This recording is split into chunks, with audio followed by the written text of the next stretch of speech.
Big story in the Valley tonight, the search warrant at the Gilbert dog boarding facility where 21 animals died. Sheriff Joe Arpaio taking a closer look at the place and the inconsistencies in the owner's stories. ABC 15's Elizabeth Irwin joins us live tonight. Elizabeth, the sheriff's biggest question here seems to center around the number of dogs in that tiny room. Katie and Steve, the size of that room is about 2/3 the size of your average parking space. So tonight we have taped it off for you. You see 28 squares in this space. That's one to represent each of the 28 dogs Sheriff Arpaio says was in the room at that time. So you can see not very much room for each of those dogs. And tonight Sheriff Arpaio is looking into whether more than just the heat might have caused their deaths.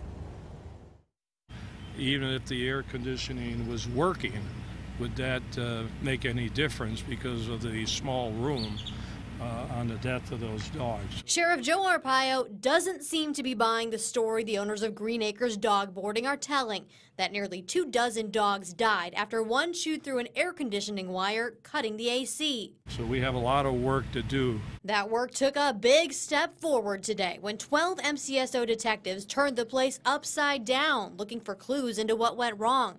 They seized computers, brought in airflow experts, even dug up the remains of another dog on the property. They did tell the truth.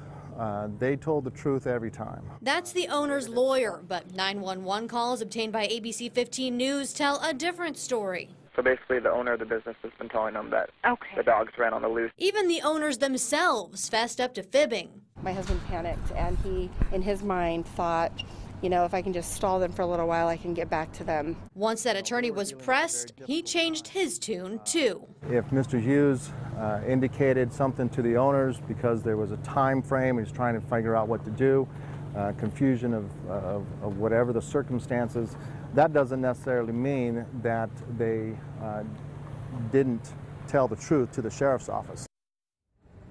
And the sheriff's office tells us they will get to the bottom of what happened at Green Acres. They couldn't give us a time frame or tell us exactly what might lead to charges or not, but Steve and Katie, you can bet this is something that we are definitely going to stay on top of. Yeah, so many of our viewers interested in it as well. Elizabeth, thank you.